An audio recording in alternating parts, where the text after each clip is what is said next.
Hello and welcome back.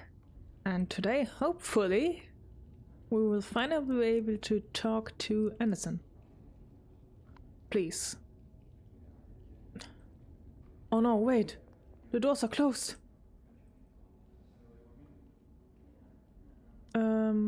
Let's see. Is there anything I can do? Brush my teeth?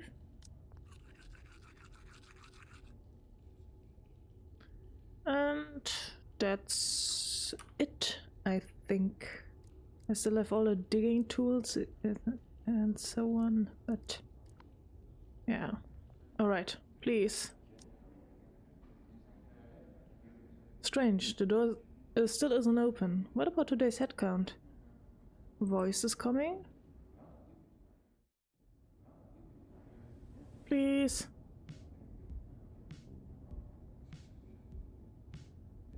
Attention! Sorry children, but today I have to speak to you over the fence like this.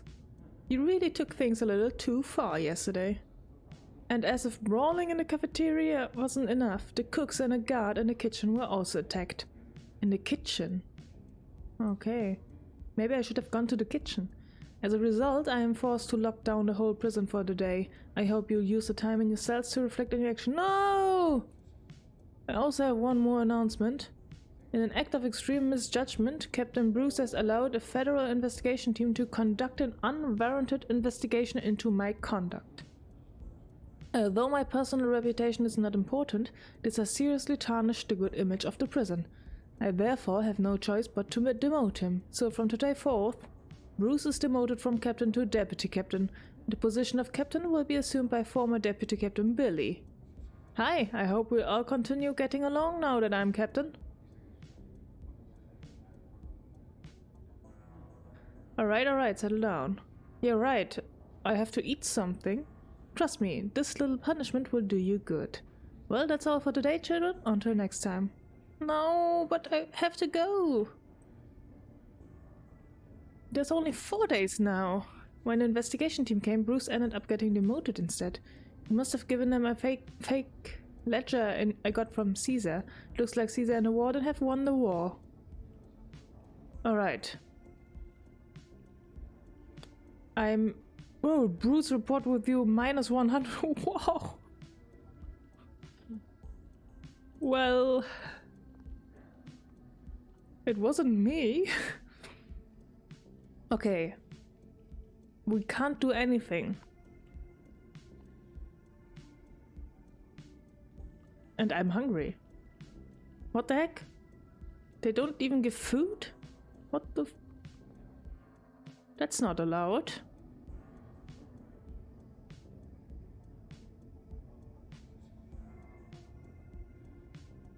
I can't talk to my neighbors?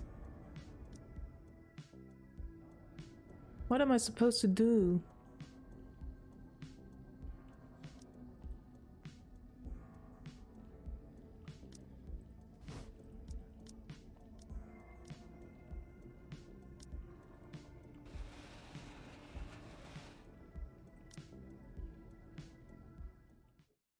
Oh god.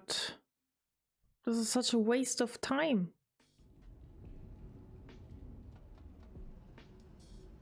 Okay, I can't do anything, so I'll just go to sleep.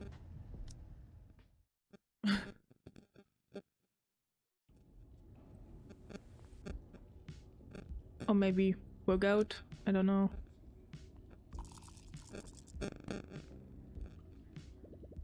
Work out until my stamina is low, and then...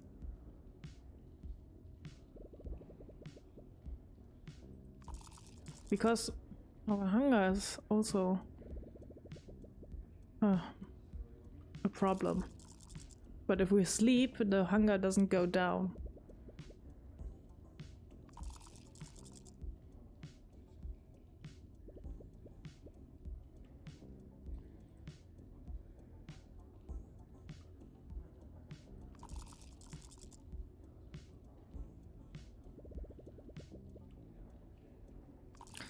I should have talked to Anderson before. Just one more day would have been enough. What are we supposed to do?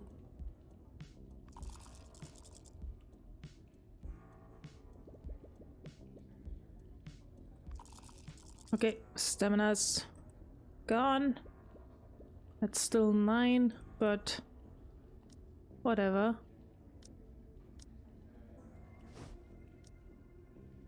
Wait, I can't sleep? What am I supposed to do then?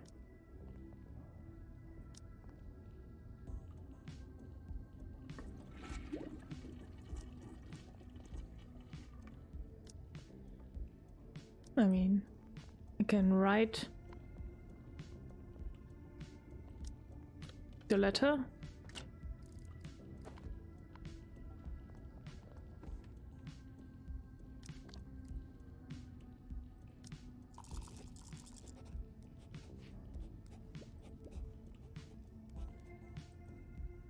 Dr. Beth. Why would I write a love letter to her?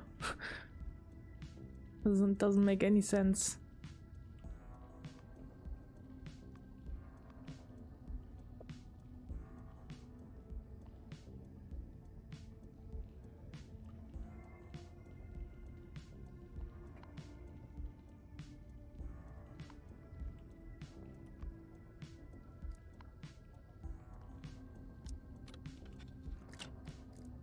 Let's put this away.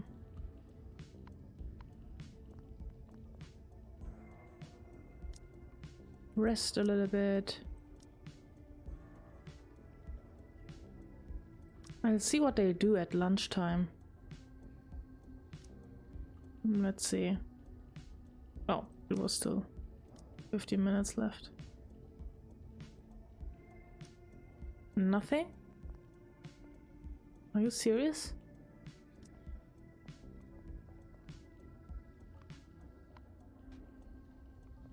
And I don't even have enough for a lockpick. I need a paperclip.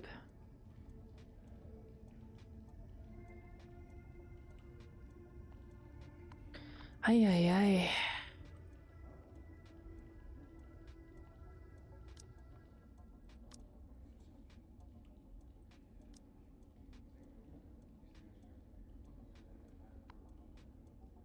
Can I go to sleep now? No.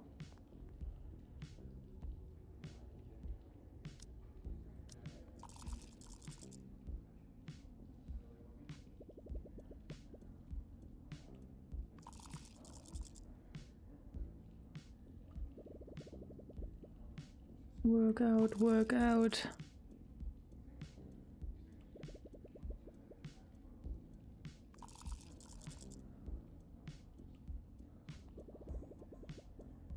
Of course, one left. Isn't it always like that? I could have used the time to do some digging or something in the laundry room, but no, we can't leave.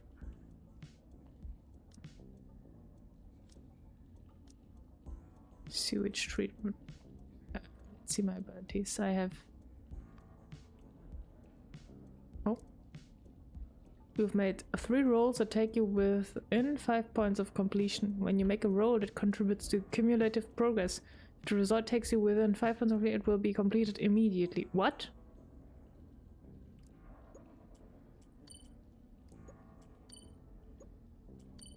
Hello? Thank you. Brawn over brains.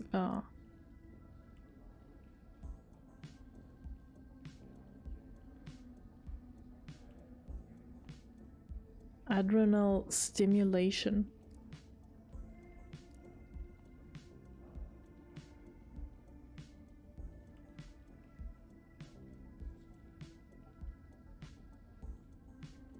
Extra 20% when restoring body.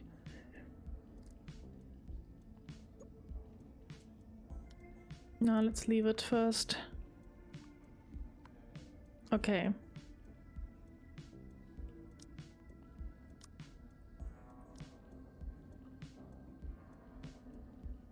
Or maybe rest until dinner time. Oh, wait, 5 minutes. Come on.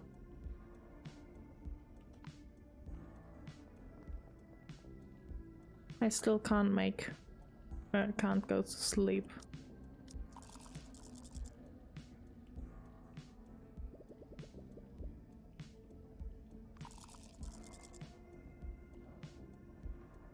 And there's nothing I can do outside. I tried that yesterday. Like, yesterday in-game.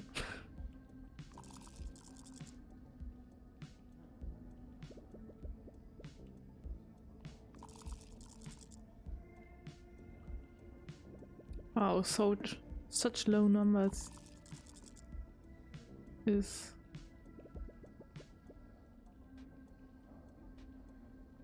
Alright, do some more push-ups. We are like the strength master now. We have a weak body. Oh. Right. I have something for that.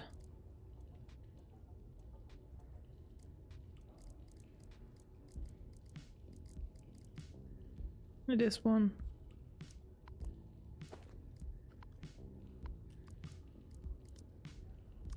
No, no, no.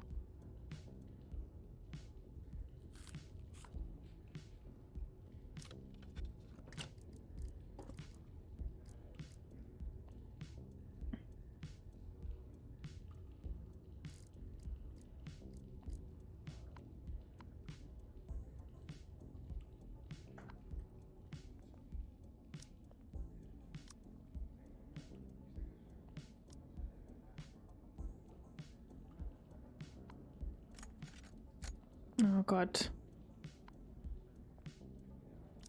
He is miserable. Weak mind, hunger, weak body.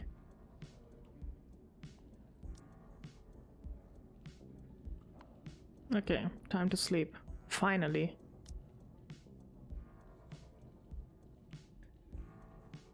Wasting one day, and there's only 3 days until election?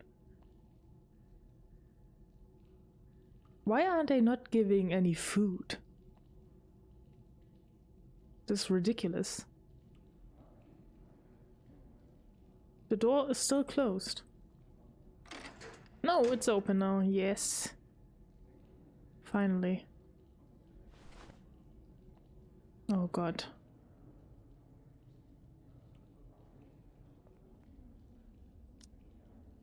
I'm out of toothpaste. Oh. Finally, let's go fast and eat something. Okay, let's start a head count. Oh, 6 absent. 3 in the infirmary and 3 in segregation. Deputy Captain Bruce for helping me with today's head count. Ooh, poor guy. Okay, make this quick. First, I hope you support me as the new captain and refrain from causing any more violent incidents. I don't want to have to impose any more lockdowns. I hate to see you all so hungry. Okay, now let's have today's announcement. And that's forbidden. Because the riot in the cafeteria on Wednesday resulted in injuries to the kitchen cooks and guards, the kitchen will be closed this morning. What? Only bread and pumpkin porridge will be served for lunch today. I hope you all learn one thing from this. The cafeteria is a place for eating, not fighting. If even one of you forgets that, you all go hungry. Can I sue? Okay, that's it for today's head count or announcement. Oh god.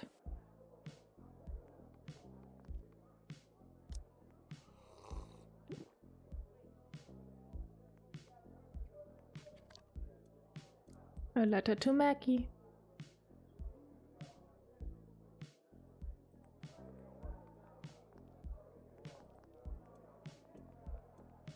Okay.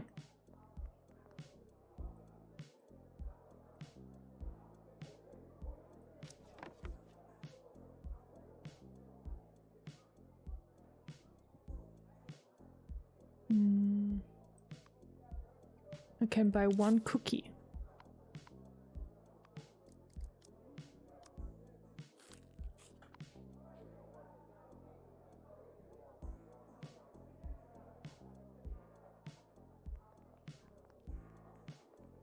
Alright, let's go. Actually, I can go to the infirmary. So, let's do that. I feel really bad, I need to go to the infirmary. You do look like shit. Yep.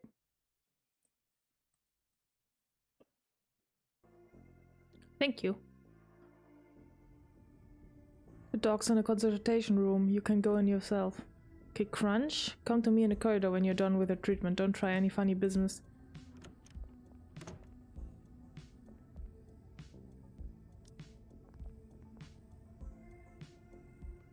Fernando. How's Whitey? Isn't he awake yet? Where's Sam? No, not yet. I didn't realize he was hurt so bad. I should have stopped him. Hurt bad? No, the guard said he was ranting and raving there the whole night yesterday, cursing everyone from Jumbo to some guy called Oswald. In the end, the guard slipped him a couple of sleeping pills to settle him down. So when you said not yet, you meant he's just asleep? Yes. Oswald, you thieving low-life, I'll introduce your neck to my guillotine.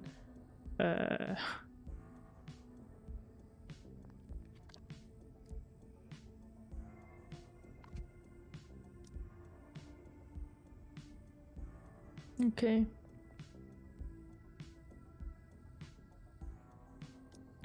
Hello? Can I get some medicine?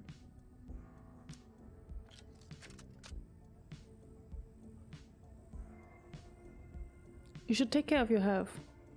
I can give you a drip now or prescribe painkiller to take if it gets bad. Which do you want? I have the drip. Okay, wait for me on the bed outside. Now just wait for the drip to finish. A good lie down will do wonders for your health. Hopefully you'll feel better soon. How much time does it take? One more.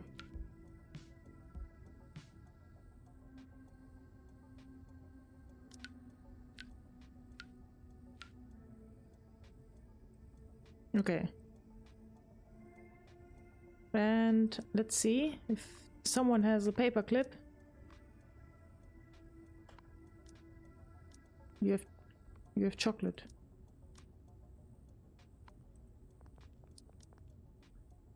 Okay, let's go.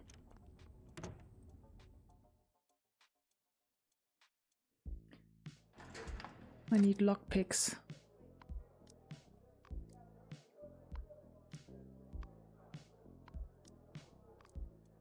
Oh. 3%? What's going on?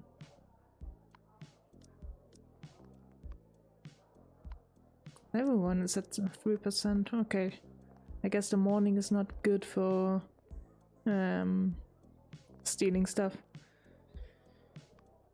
And we're hungry again.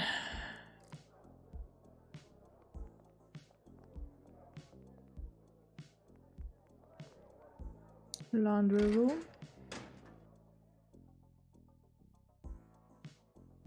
Or actually, maybe I should work a little bit so I can buy something for my week everything. So let's go to the mail room.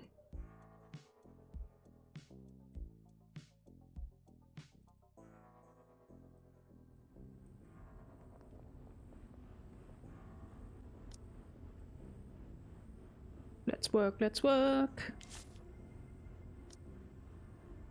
Let's get some money. And once more. And then it's finally time for lunch. Yes.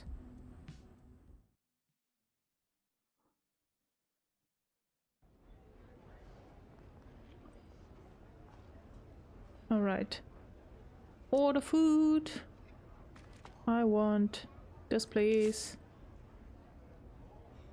Thank you. Johnny.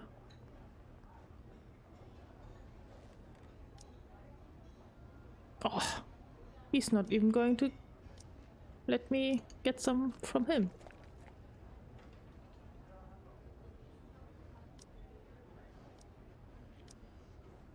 All right. Let's listen in. Man, those 2 punches the other day really hurt. I didn't think you'd hit me that hard. Sorry, I was hypnotized. I couldn't control myself. I bet he mistook you for someone he really hates, like one of those snooty movie critics. Oh, Rudolph, isn't your next character a delusional boxer? Must have been a useful experience for a method actor like you. Ah, so you got something out of it. What about me? It's only fair that I get a cut of his paycheck when the movie comes out. Sure.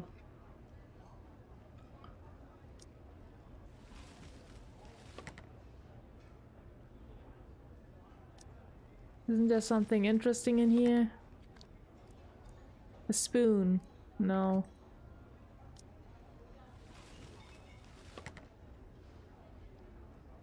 Alright. Ah, damn it. What, no appetite? My tooth got hit when I was fighting with Winston the other day. Now it hurts like a bitch whenever I bite anything. I see. Unfortunately, I don't have any teeth, so I can't really understand how you feel. We've both got tusks, but Winstons are another level. They can bend a metal pipe. Just ain't fair. Come on, size doesn't matter. It's what you do with it that counts. Huh, I guess you're right. Or maybe not. Okay, no one is here. Let's just go to recreation, so we don't waste time.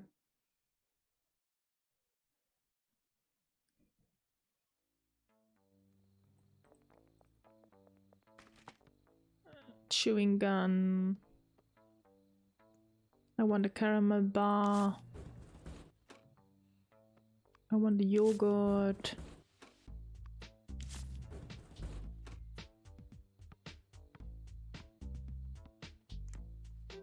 Oh, I don't have more money.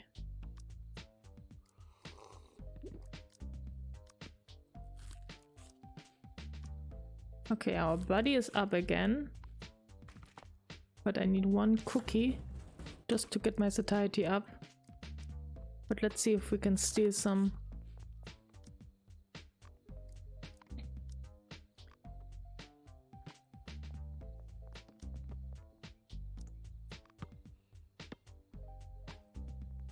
Oh, let's go to Anderson first. That's the most important thing. Please work. Or we're in trouble.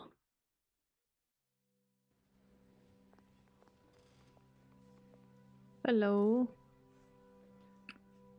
Hand over donation bag. Father, I've raised a full $1,000. Look. Oh really, my child takes it back and checks. Praise the Father of the Forest. It's amazing how quickly you completed the task. It is an honor to contribute to the good work of the church. So does that mean I can undergo the blessing ceremony in a hall? My child, since you have accomplished this great act of faith, you are of course eligible to undergo the ceremony. Come to me whenever you are ready. May the Father of the Forest bless you. Yes, please, now.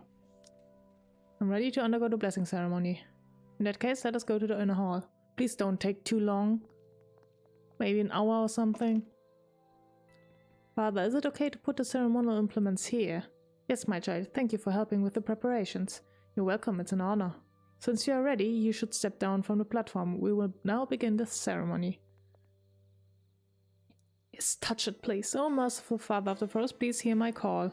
We are gathered in your temple today to convey a request through the tree of blessing.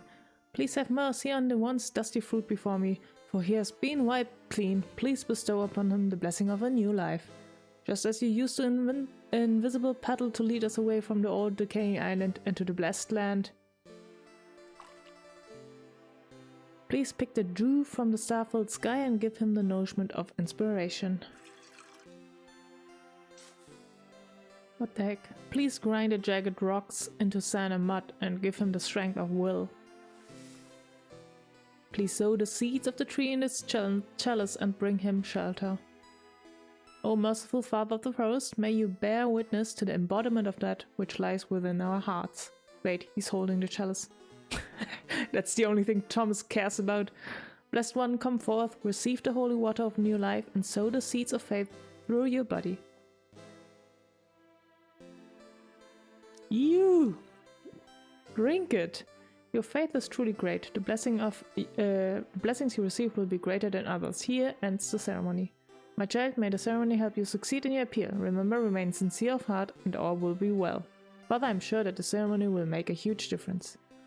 I'll tidy up here. You probably have things to do. Very well. Remember to wipe all the ceremonial implements before putting them into the shrine, otherwise the Father of the Forest will be displeased. I will return to the nave. Right. Checks the chalice and the light. Sure enough, there's a palm print on the chalice. It's faint, but all of the lines are there. This palm print should be easy to copy. Let's go. First squeeze that quick drying glue into the empty noodle pack, then put an uneven cotton ball inside. I just use some hair from my belly. Next put the bag over the chalice and tie it tightly, then wait. That should be enough time. I hope these makeshift tools do the job. Remove the noodle pack and... Ha! I can see a red three-dimensional palm print. Clear as day. It's like magic. Now I just have to stick the palm print to the rubber glove. 1, 2, 3, 4, 5. Phew! Anderson's palm print impression is done. I finish tidying up, then go to the scanner and try it out. Let's go.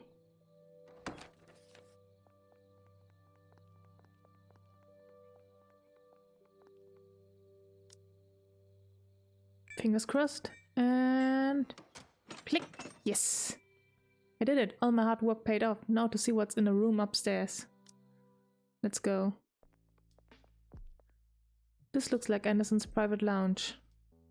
Where could it be hidden?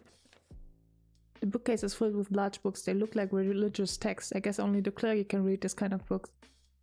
Could Anderson have hidden anything in his books, like by hollowing out the pages? But looks like there's over 100 books. It would be like looking for a needle in a haystack.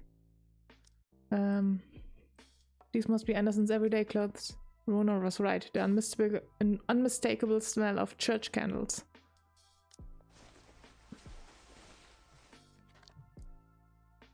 Ooh, cash. Okay.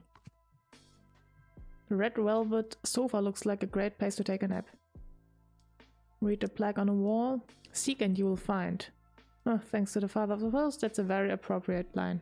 I saw something in a movie once, if I remember correctly. The villain hid a ledger in a secret safe hidden behind a plaque. I wonder. Nothing. No safe, not even a crack in the wall. I guess Anderson wouldn't hide anything in such an obvious place. Maybe he's seen the same movie. The hunt continues. This must be Anderson's desk. Open the floor cabinet. It's not locked. Let's see what's inside. Not what I was looking for, but I have to admit there's some good stuff in here. Ooh. Oh, come on. I want that. There's not much on the desk. A lamp, some hefty books, a scripture, and a photo frame. Ordinary lamp. There's a faded photo of two people in the frame. It looks pretty old, but this is probably the most noteworthy thing on the desk. I'll take a closer look. A sheep. A nun who seems to be very close to the boy next to her. So this is Anderson? Judging from the architectural style, this photo was probably taken in front of a church. This is Scheiber Anderson when he was a teenager. Judging from the jeweled headdress he's wearing, it looks like he was raised by the church since he was a child. It's an old wooden photo frame. The backing board is only held on with one screw. On closer inspection, there's some black soil in the screw hole. Or could it just be dust that accumulated over the years?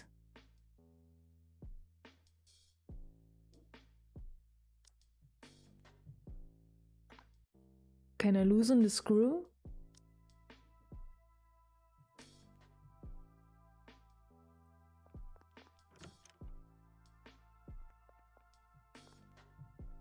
Why would I use the toilet? What about this?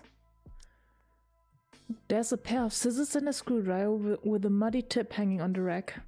Could the mud be from when it was used to repair the plant rack?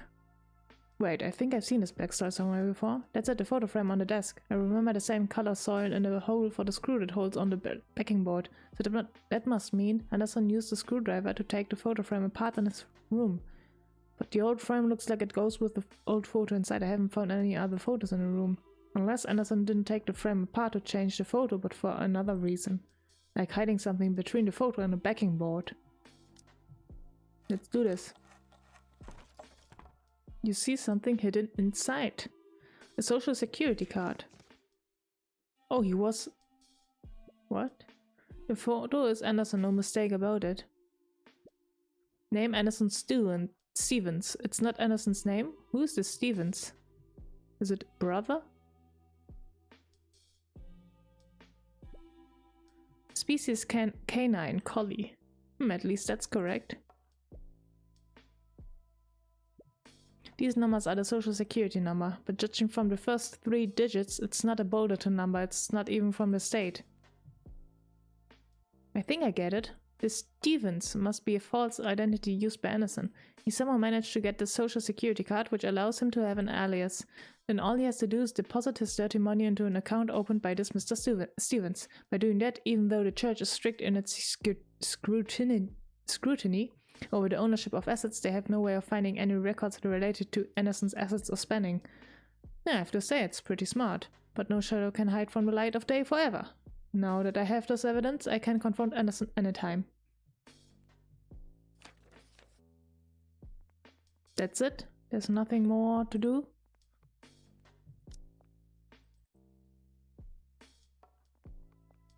Can I now steal the stuff?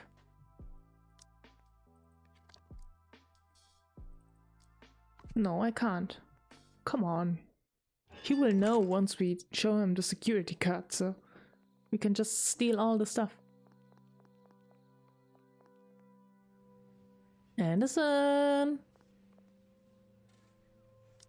Father, I would like to ask you a question. Ask away, my child. Answering questions and dispelling doubt is the missions bestowed upon me by the Father of the Forest. I will do my very best to provide you with an answer. I want to ask, do you remember anything about fallen angels in Skid Road? Fallen angels? I don't understand. But you're a regular, are you sure? This is the temple of the Father. Such talk is sacrilege. Leave at once or I'll call the guard. You could do that, but if you do, no one would be able to stop my friend on the outside from telling the church and the press all about Mr. Stevens. Ha! How do you know about that? Do you still want to call the guard, Venerable Father Anderson? Fine, I get it. Let's talk in the inner hall. As you wish. Don't kill me, please. It seems that your reason for approaching me was to gain access to the tower room all along. What, think you've been careless? No, maybe it's all just the Father of the Forest's plan. Perhaps you would have found my secret whether I let you enter the inner hall or not. Sounds like you've become very pious now that your bad deeds have been exposed. Perhaps. I would like to thank you. I've had enough of all the pretending. I just never had the courage to end it. How about, before I answer your questions, would you like to hear my story? Okay, if you want to share it. I never met my parents. When the old chaplain found me, I lay shivering on a park bench, but it's not uncommon for healthy babies to be abandoned in Skid Road. I was sent to live in a church orphanage. My childhood was pretty uneventful. I was educated by the church, I did what was expected of me, until Malena came along. The sheep. Anderson's gaze gradually moves away from you. It is almost as if Malena is floating before his eyes. Anderson was quiet and introverted, indifferent even to the bullying he received from the other children. He also lacked any aspiration or expectation for his future. Despite living in the garden of the Father of the Forest, it was as if he was a flower on which the sun would never shine. However, this all changed the day he met Malena. Malena was a new teacher who had been transferred to Anderson's orphanage. She was kind and beautiful, and although not much older than the teenage Anderson, she had a strong maternal air about her. Her presence was like sweet spring water that nourished the dry hearts of the children, including Anderson. A smile gradually came to his gloomy face, and just thinking about her made his heart race. In a flurry of complex emotions, Anderson came to see her as both the mother he had never had and his first love. But as in all stories, the rough inevitably follows the smooth. Just as the Father of the Forest created spring, so did he create winter. A few years later, Malena was diagnosed with a terrible illness, and although she still healed the children with her gentle smile in her last days, no one was able to heal her. That's when I started to question the Father of the Forest. If he really exists, how could he bear to let such a kind and devout believer as Malena suffer such hardship? I just can't understand. A few years went by, and Anderson, now on the brink of adulthood, applied to the seminary. He did not actually want to become a chaplain, but the circumstances on his life led him to choose this path. The alternative would be to leave the orphanage, go out on his own and try to make a living. After more than a decade in the orphanage, it had become his whole life, and as long as he stayed there, it was as if he could still smell the scent of Malena and the spring pollen. And so it came to be that a chaplain who did not truly believe in the Father of the Forest spent more than 10 years going through the motions. Boredom and self-loathing had long been the overarching themes of Anderson's life, and it seems that the monotony would never end. I was giving it another ordinary sermon When Memphis recognized me, I hadn't seen him for more than a decade, since he was kicked out of the orphanage. The Memphis to which Anderson referred was his playmate in the orphanage. Although playmate may not be the most accurate word, as none of the other children ever wanted to play with the aloof Anderson. The two were acquaintances at best. Memphis had always been an unruly child, falling in with a bad crowd outside the orphanage and sneaking in cigarettes, alcohol, and even pills to sell to the other kids. When the chaplain found out, he accepted the punishment of being kicked out of the orphanage.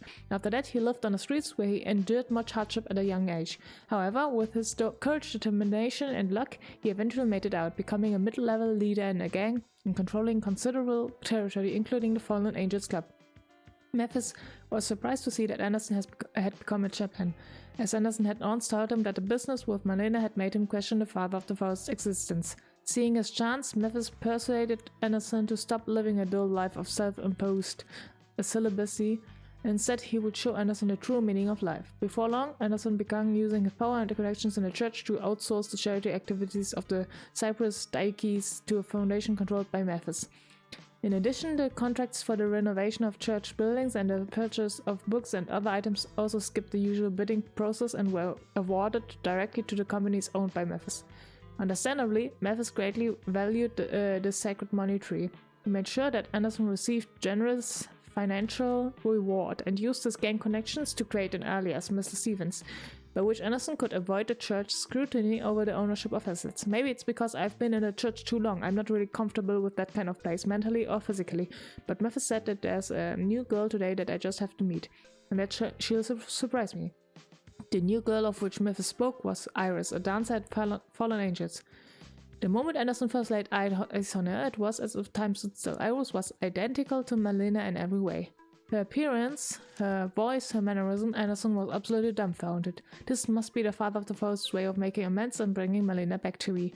From that day on, Anderson considered Fallen Angels to be a church in which he could truly put his faith. He spent almost every cent he received from Memphis at the club and even rented a house in the suburbs for Iris on her birthday. He said that he imagined himself and Marlena living there in happiness, no longer separated by cruel reality. However, an illusion is like a bubble that bursts when you try to touch it. Iris did not respond to his advances. After all, as far as she was concerned, Anderson was just another weird middle-aged customer. Every time Iris' show was over, Anderson felt nothing but emptiness. There was no Marlena. There was nothing. You can guess the rest. Iris soon found a boyfriend who happened to be the mayor's driver, so that his girlfriend no longer had to put up with that weird customer. He wanted Anderson to stay away. Perhaps Anderson understood deep down that Iris is not Marlena and stopped going to Fallen Angels. This is the way faith forces people in submission. First it takes everything from you, then gives you a glimmer of hope. But when you reach out for it, it takes it away again. Eventually you'll come to believe that everything is down to fate.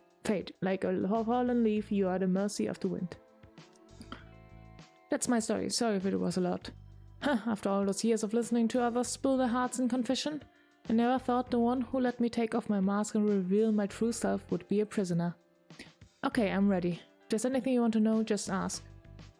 Ask him where the house is. No wonder you mentioned Fallen Angels just now. Is something wrong with Iris? I can't go into details, but if you want to help her, be honest and tell me where the house is. Okay, the neighborhood is between Eastern and Southbrook. It's called Orchid Heights. After entering the neighborhood, take the first left. The house is at the end of the road. There's an apple-shaped mailbox out front. I buried a spare key underneath if you need it. An apple-shaped mailbox. Okay, got it.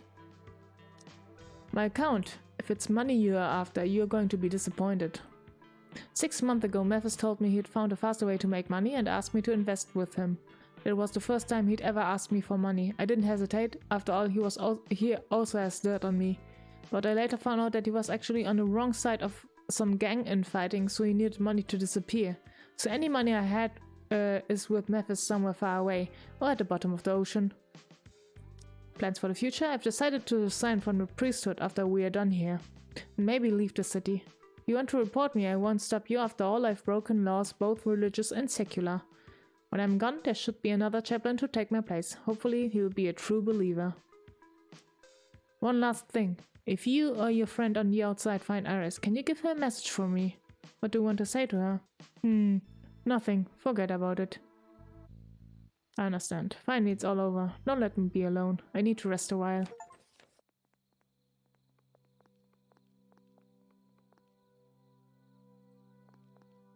Alright. Oh, wait. I do actually want to know if I can now steal stuff.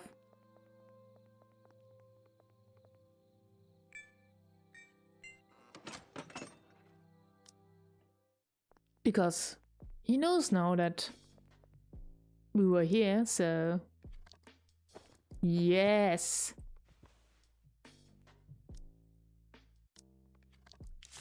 We'll take that. Sorry.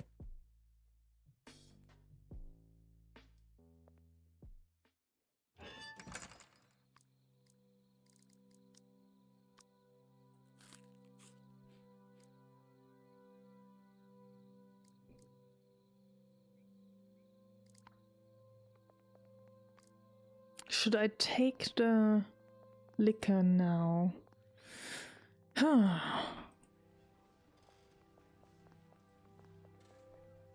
Okay, we're done here.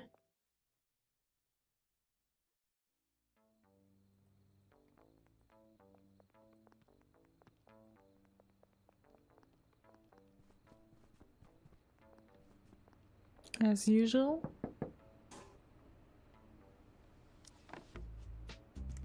Sell our intel, even though it's not that much.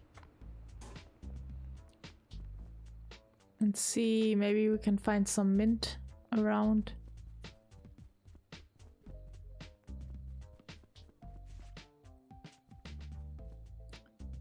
You're too close. Sorry, I wasn't paying attention. Do you want me to move over? No, I mean, the book's too close to your face. It's not good for your eyes. Huh? Thanks for caring, Ray. Oh, you're welcome. Right? I still wonder what... how Sam is. Poor guy. Wait, I didn't want to rest.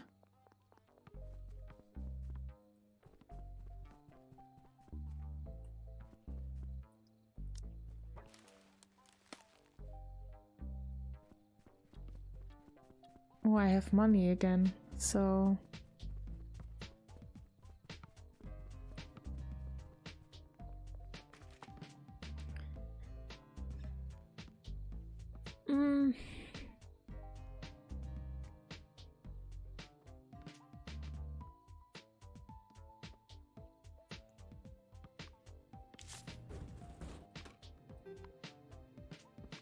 Whoa, I don't have any space.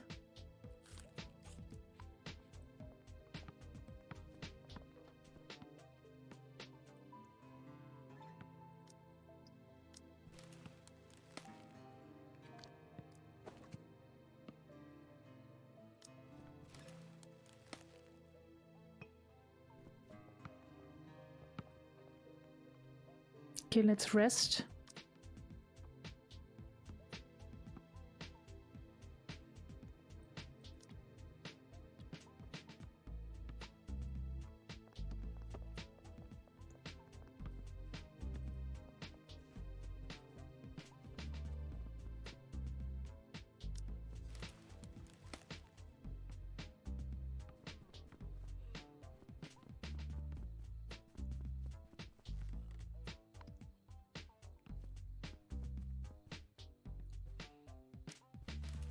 So we have to organize a meeting with Reed again.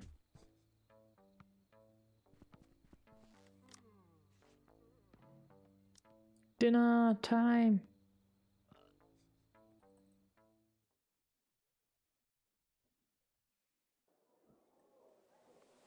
Okay. And after eating dinner,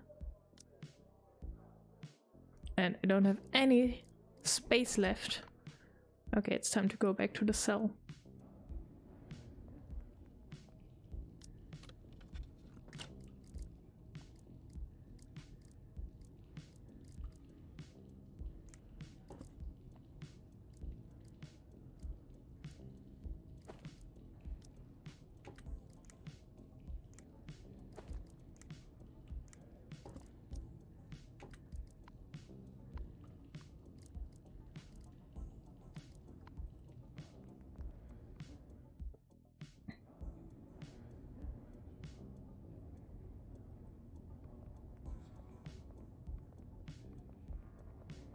Let's collect the dinner before there's nothing left.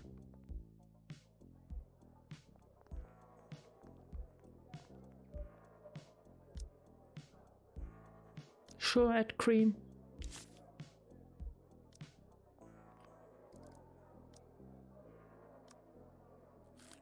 Nice.